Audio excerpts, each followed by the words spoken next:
Welcome, listeners, to another episode of Serious Coin, the podcast where we have rich conversations about wealth. I'm your host, Kelly Willis Green. It's a common refrain that money doesn't buy happiness. But does it lead to mental health problems?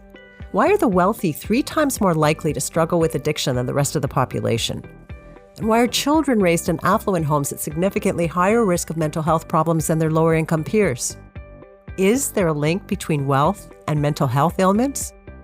Someone who knows a lot about this is my guest today, Jan Gerber. He's founder and CEO of Paracelsus Recovery.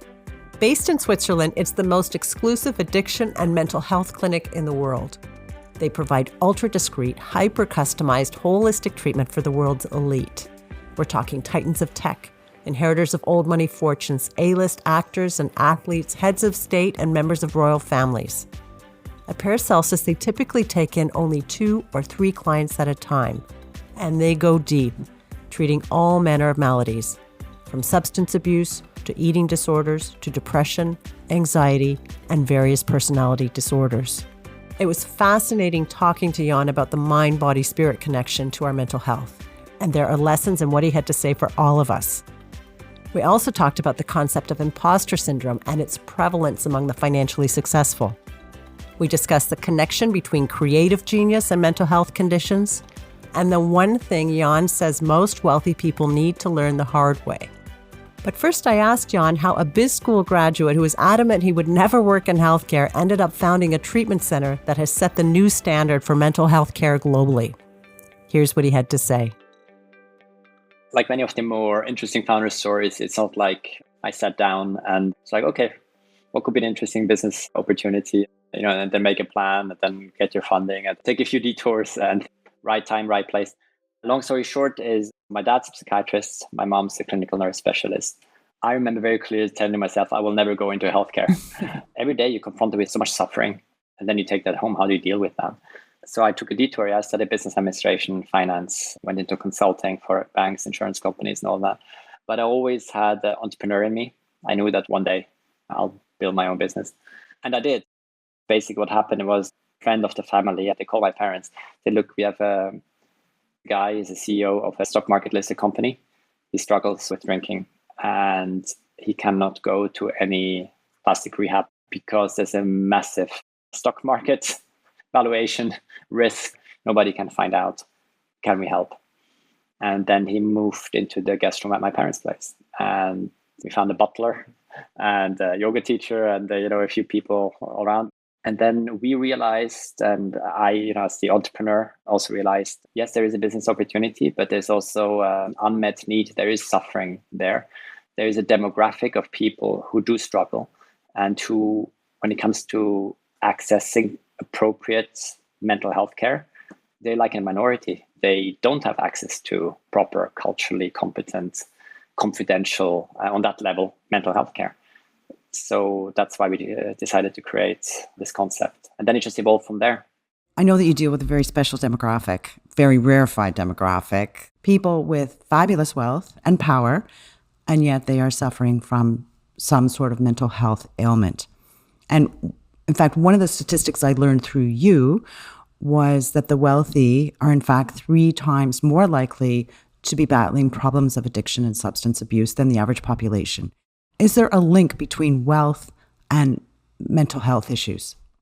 Does wealth automatically lead to mental health problems? No, but it comes along with a suitcase full of risk factors and potential pitfalls. I think there is, at least in some countries in Europe, if you win the lottery, you have a mandatory counseling about purpose and what do you do, because otherwise it can just be overwhelming. And I think wealth in a way, or if you just talk about money as a measure of wealth, it's neutral. It can just be very powerful. It can be hugely constructive. It can be hugely destructive. It's like if you have a tank full of kerosene, if you're not careful with it, a lot of damage can happen.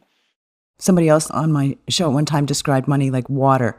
It can be nourishing, replenishing, or it can be hugely destructive. And you can drown in it, exactly.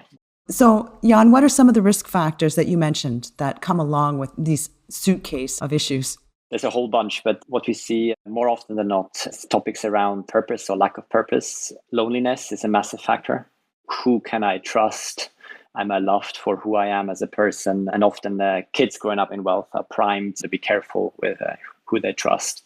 And that automatically is a big risk factor for loneliness. And we are social beings. And dating is much tougher if anybody you meet kind of knows or understands that you also come with significant wealth and possibilities. For instance, intermarrying or dating somebody else of fame, and it's similar with wealth. You see more often that people can look for partners in similar wealth segments. These are just two examples. Affluent neglect, a massive topic. When you hear neglect or emotional neglect, you wouldn't automatically think of families of wealth or parents of wealth neglecting their children. And often that doesn't happen out of ill will or not being interested in the well-being of your kids. But very often, especially in business families or political families, families of wealth, the parents often have some kind of role. And even families who sold their business, the parents still play a role in society, in charities, go into politics. That takes a lot of time. That's not your 9 to 5, and then you're at home and have time for your kids. There's crucial years in a kid's development where presence or absence of the primary caretakers, i.e. the parents, can have a massive impact that basically then feeds through the whole rest of the life. So that's something that we often see as one of the reasons why then somebody struggles later in life. And that's a very tricky one also because trauma is something that did happen, and somebody can figure out, okay, I was abused or I had an accident or I lost a relative. But the neglect is actually trauma of something being absent. Love, time, attention, playtime, rough and tumble play with your parents that gives you a sense of love and belonging and also safety and also a safe place to test out your boundaries. Nannies and other caretakers who mean well, they can't give you that same type of environment to healthily test your boundaries and grow up as a kid. So all of that inadvertently will lead to problems. And then some kids are better prepared. Some go through this unscathed. So personality? It's personality. More sensitive often means that type of setup could possibly lead to more problems than if somebody just has a personality where this might not matter so much. So the sensitivity is interesting as well, because another statistic that I learned is that there seems to be a link between creativity, the artist personality, and bipolar, depression, anxiety, schizophrenia even. Tell me about that link. Yeah, you're absolutely right. If you look back into history, a lot of the amazing artists, but also creators in the business and political world had massive struggles. Now, when we go back with today's insight into psychology and psychiatry, well, we can say, well, Van Gogh probably suffered from schizophrenia. I think it boils down to that creativity, it can be an outlet or a self-medication of pain, basically a coping mechanism. And then also be it bipolar, often we see ADHD with very successful creative people as well. It's also that if your mind just keeps driving you, and you can't stop thinking, that means you also can't stop creating. And then often perfectionism comes in with somebody's attachment issues or self-esteem issues. Often that can lead to kind of perfectionistic tendencies, which can result in amazing things, be it artwork or multi-billion-dollar international companies, but a lot of pain and suffering attached, because it's this drive from that pain that then drives to that output of creativity. So in an ideal world, somebody afflicted like that can find a way to still create, but also deal with, heal from, or just tolerate, or learn to tolerate the pain in such a way that it's not an obsessive cycle full of suffering, but actually creativity can be seen as a beautiful output of struggles, but in the end, kind of worth the price. Learn to harness the creativity in a positive way. Yeah. And it's interesting as you describe it, because those traits, I'm thinking, well, those are often the qualities for very successful CEOs and people in business, and those are necessary.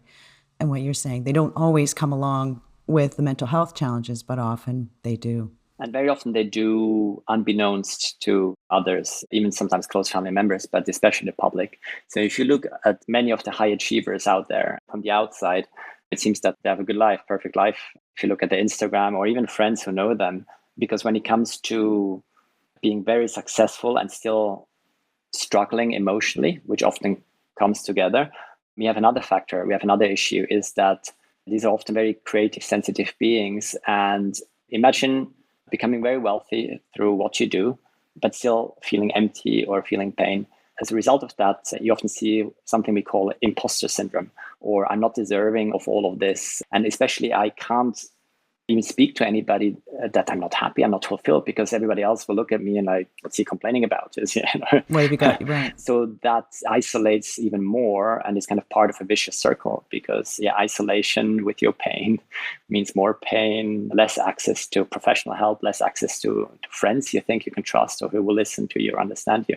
So often that's then kind of carries on until there is a breaking point.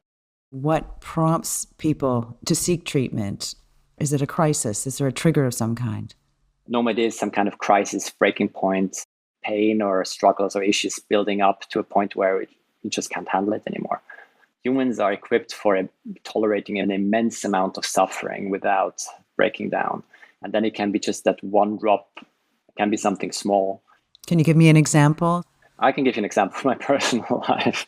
In my case, I had a complete breakdown a couple of years ago when, literally it was just we went on a Sunday afternoon bike ride with my kid, bless him.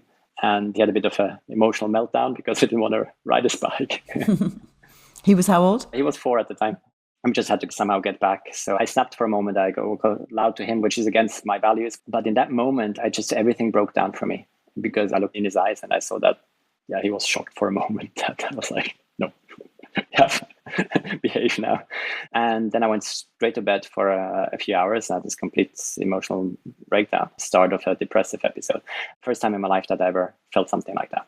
And in hindsight, I realized it's been building up for months. But especially as a high achiever, when you build businesses or you continue your family's legacy, you're primed to perform, you're out there, you're a role model. And that's often your self-narrative. My self-narrative was like, I have nerves of steel, and no matter what happens, my nerves will survive. I will handle this situation. There's light on the other side. And then it kind of feels like it comes from just kind of throwing back over the shoulder and just slaps you in the face. And like, okay, here's reality. You have a lot of theoretical knowledge about mental health and how to prevent problems and struggles, and then it can still get you. Valuable lesson in hindsight, but tough situation to go through. Often it's a build-up. It's not a one-off event or crisis that brings somebody to emotional breakdown. Thank you for sharing your story. That's very personal and yet I think highly relatable for many people. So I want to talk now about when people do seek treatment. You know, there's been that breaking point and they're ready to look at their issues and they seek you out. I know that you pride yourselves on doing things a little bit differently. So tell me about your approach to treatment and how it's different. What gives us purpose to do, and we're very grateful that we can do that, is we can approach mental health issues in a whole different way than really any other clinic can. We only treat 2 or 3, maximum 4 clients at any one time. And because we have so many resources for every single client, we can go so deep and we can connect so many dots. And over the last decade or so, we have built a reputation specialized in really connecting these dots, and physical health, mental health, but also spiritual fulfillment, purpose. There's so many factors, how gut health is, how we eat, our lifestyle. And if 1 or 2 are a bit out of balance or take a big hit, we can almost see it through and kind of recover ourselves. But often it's kind of this complex chain reaction, and then people just end up in a mess. And there is not just 1 or 2 screws to tighten, but there's a whole puzzle in front of us. With mental health, it's not like you can go to a doctor and say, oh, my elbow hurts. And then they do an x-ray and then they say, okay, put some ointment on it or don't exercise. Or you do some physiotherapy. It takes so many more resources for any mental health problem. What I find so interesting, this whole area of functional medicine, as you described, you mentioned the biochemistry of the brain and the gut. And it seems like if it can be tested, you test it and measure it, assess it, and treat it. When you are running all these tests, what are some of the most common patterns that you're seeing? Well, one thing we pay a lot of attention to is all around gut health. Generally, our Western lifestyle isn't very good for both our bodies and our mind, starting with processed foods and lots of carbs and sugar and all that. And we kind of know that in theory, and eating organic and all that would be good for us. But what we often don't realize that if you chronically feed our bodies with either foods that are generally unhealthy or that are particularly not good for us as a specific individual, because we all have food intolerances, for instance. So you can eat a food that's perfectly organic, free of pesticides, but your immune system recognizes it as a threat. It can lead to chronic inflammation. So it's not like you eat it and then 2 minutes later you get stomach cramps. It's chronic. And it leads to fatigue and it leads to low mood, bad sleep, and all sorts of things that can result as symptoms of that. So often you wouldn't know that this feeling of brain fog, that it comes from your breakfast. So that's one thing we pay a lot of attention to. And then also just the health of the gut microbiome, the bacteria that live in our gut, metabolites of those. It's something you can look at. You can see, is it healthy, not healthy? That again has a massive impact on how we function, how we emotionally function. So that's something we often see because with wealth, all things equal, you have more possibility for a sedentary lifestyle. And fine wines and fine foods, all the things that we love. Listen, I am someone, I relate, I have food sensitivities myself, and it truly is an inconvenient truth because once you know what you should avoid and you feel so much better, you're encouraged to do it, but it's really, really hard to then do that and go out to dinner and go to people's homes and things like that. It's like going to the gym. The first couple of weeks is tough, my God. But then when you get into that routine and you feel what good you're doing for yourself and your well-being, you can keep it up much easier. And then often something happens in your life and then you lose the routine and then you're back. But that's okay. Don't beat yourself up if you don't have more than 15 minutes for exercise, or if you eat sugar regularly, cut it here, cut it there. That's already a step in the right direction. So you have to be pragmatic about that, because otherwise you don't comply or what you think you should be doing and you feel bad about it. So it's kind of double the grind. At Paracelsus, treating mind, body, and spirit means a small army of professionals is assembled. When you arrive at the clinic, you're shown to a private luxury apartment outfitted with your own driver, housekeeper, chef, and a 24-hour live-in psychotherapist. The idea is to replicate as much as possible the comforts of home. Depending on the need, the therapist-to-patient ratio can be as high as 20-1. And it will include psychiatrists, medical doctors, nurses, nutritional scientists, acupuncturists, yoga teachers, and others. Jan tells me that collaboration within the team is key to their success, and sometimes it's an unexpected insight that leads to a breakthrough. It enhances the therapeutic process and the results. If you have 3 people instead of just one, each of them looking possibly at different topics with you, or looking at the same topic from a different perspective. And the 3 are very carefully coordinated. They talk a lot with each other, report to each other, and strategize who should focus on what. And the client is involved in that kind of decision process as well. Basically, instead of riding a bicycle by going to therapy once a week or once every 2 weeks, it's a race car. And it is very important that the insights, or sometimes even just the hunches or something that was said to a yoga therapist, is equally transmitted to the core team of psychiatrists, live-in therapists, medical doctors, because sometimes that's exactly where truth lies and the next step should go towards. So information is key, like in any industry, really. And real-time information flow in this case, because we only have a few weeks maximum with our clients whilst they're with us. So we want to make the most of that time for them. So losing 1 or 2 days by changing certain treatment modalities or certain deep dives that are delayed by a few days. I'm so curious. I mean, and one of the features, of course, is the ultimate discretion and secrecy that you offer. But how does an A-list celebrity or a CEO running a global company drop out for 6 weeks and nobody knows? I mean, someone says, I'm going on vacation these days. We're all reachable. How is that managed? And do they still manage their affairs while they're away? One of the ruling paradigm of how we do things, I call it humanistic pragmatism. And here we talk about the pragmatism, right? We just have to work with a client's reality. So we say in an ideal world, of course, if you really struggle emotionally, yeah, you should get away from things and focus on your recovery and your therapies and all that. Now, reality means for that demographic, for some of these roles you mentioned, it would jeopardize possibly your whole existence in a way, what you stand for, what you've built. So the prospect of possibly losing or jeopardizing all that can be anxiety-inducing. How do we deal with that? Some people really just say, well, okay, 1 or 2 weeks vacation we can handle, and there can be cover stories. If it's relevant that the public doesn't learn about mental health or addiction struggle, there are cover stories of other medical nature. Somebody can have knee surgery or has cardiovascular issues. And that's easily communicated. And we had to come up with stories that are serious enough so somebody can have an excuse not to appear in any phone calls or in public for a couple of weeks, but still not kind of tank the stock market price if it's the CEO of a listed company, for instance, right? And then pragmatism also means we can have people here just for a few days in an inpatient clinical setting. They fly back for a few days for board meetings or TV appearances. We've had everything you can imagine. We had people setting up satellite links on the rooftop terrace of our clinical residences because they were running a country, stuff like that. So really, in the end, if pain is so high or the nerves just don't function anymore, there has to be a way. So by now you may be wondering, as I was, what the price tag is for all this. Well, a 1-week stay typically runs between $95,000 and $120,000 US, with the average stay being 6 weeks. Now that's a drop in the bucket for most of their clientele, but it did raise another question in my mind. Given the commanding personalities of this demographic, people with a strong sense of urgency and outcome, how does Jan and his team instantly engage that billionaire who's got his plane waiting on the tarmac if it doesn't click?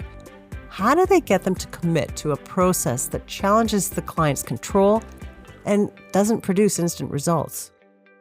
Absolutely right. And that's also a skill we have not perfected because it's still an everyday challenge, but we learn with every client. When you come to us to heal from emotional struggles, very often denial, projection, uncomfortable truths are part of that journey. So it's our job as clinicians to very kindly, but sometimes also firmly, that's the word I was looking for, hold up the mirror and just be very honest what we observe. But if you have your plane waiting and an army of minions just doing whatever you tell them, if it's good for you or not, then that's a bit trickier territory. Our clients are involved in the decision-making for what they want to achieve out of the treatment, how fast they want to go, how deep they want to dig, and we're just honest with them. Luckily, majority of clients come to us because they realize they need our help and decide to make the best of it. And there can still be good days, bad days. From the clients who are here semi-voluntarily because they realize, well, it's either the public or a court or a business partner or parents often putting pressure on them to get their act together, in quotation marks. We work like people often do in substance abuse treatment programs. It's one day at a time. Just say, look, let's just focus on today. We understand you don't want to be here. We understand you don't see a point, but just give it a chance. You're already here. If you fly back home, you will arrive there only tomorrow. So the day is already here. So let's just see. And then we slowly build trust. And then obviously it takes more time to be able to do it. Then what happens after they leave and they return to the pressure of their lives? What kind of aftercare support is there? How often do you see people come back? You can prepare specifically for theoretical scenarios when you go back home, but reality can still hit you in the face. So it's important that A, you are aware of that, B, that you go home with a message understanding that you likely will encounter some ups and downs and some struggles and some relapses, and that's perfectly okay. I think that's the number one message. And the number two message is no matter how great you feel on the day you leave a clinic and you feel you own the world and you healed everything and you're fine now, because many people are, especially after an intense treatment. Like here, we also kind of patch up not just your mind, but your body, and people feel more energetic and healthy. Part of the strategy can be lifestyle changes you decide to implement at home. Some people, they hire a chef and then where they didn't have one before, or they exchange chef. Just one example, get a yoga teacher to come to your house, maybe enter couples therapy after you had your intense bout of individual therapy with us. Together with you, we identify as construction sites. They all should have a strategy going forward, because otherwise, sooner rather than later, you find yourself back in a similar situation why you came to us in the first place. In preparing to speak to you, I've been telling people that I was going to be interviewing you and describing the kind of testing that you do and the work you do. And people say, can you go there if you don't necessarily have an addiction or a mental health issue? Are you thinking of branching out into medi-spas? Thinking of always. That's kind of what the driven entrepreneur does when he can't sleep at night. What else can we do? And we do have clients who they're normally only like family members or clients whom we treated with severe mental health issues, or clients who initially came to us for those struggles and then realized that it would do them good to occasionally return. So instead of going to the medi-spa for a week of healthy diet and exercising, they come to us. We run the whole battery of lab tests, give them a bit of a refresher, some IV treatments and a mini refresher program. Statistically, that works best for long-term recovery and feeling good in your skin and your mind. Before we wrap up, last set of questions. We've been talking about wealth, other people's wealth, and now I'd like to ask you a few questions just to get a sense of your view of money and your relationship with money. So, Jan, how do you define wealth? Well, I've come to define wealth as what makes us fulfilled, rich, wealthy in a more broader sense. What most people say, if they've had a bit of life experience, and I guess I count myself among those, real wealth is healthy relationships. It's a healthy mind and body. And you don't have to own a single dollar if you're healthy and happy and if you have good relationships, and you're still amazingly wealthy. Now, money is just a matter of accounting in a way. When we talk about material wealth, of course, it's all things equal, nice to have. Most people wish to have at least enough to have certain comforts, certain luxuries. What's tricky is our relationship to it, and when is it enough? I just have to get there and then I will be happy. That will never happen.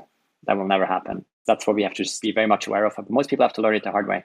All the fairy tales, everything we learn as kids, everybody tells you money doesn't buy happiness, all that. You have to experience it yourself to really see that truth. And it's fine. It's part of the journey, you know. Well said. I couldn't agree more. On the continuum of spenders and savers, where would you say you are? I'm probably at the far end of the spending side. I always knew that, so I have this strong confidence in me knowing that there's still massive opportunities out there. At some point, but rather late in life, probably in my late 20s, early 30s, I just developed for myself that strategy. If there's more money in the bank account at the end of the month, it's going okay. But obviously, if you have a cushion where you feel comfortable that whatever happens, you can access best healthcare in theory, you can chase your dreams. That's definitely nice to have to just sleep well at night. But I'm a big believer in we can't take money to the other side. I mean, the pharaohs believe that, and I know maybe they manage, we wouldn't know, right? Mm-hmm. But I believe what we have here in terms of material wealth is we will leave behind. And then, it's a question, do you want to leave it behind? Do you want to grow something massive and leave that behind for future generations?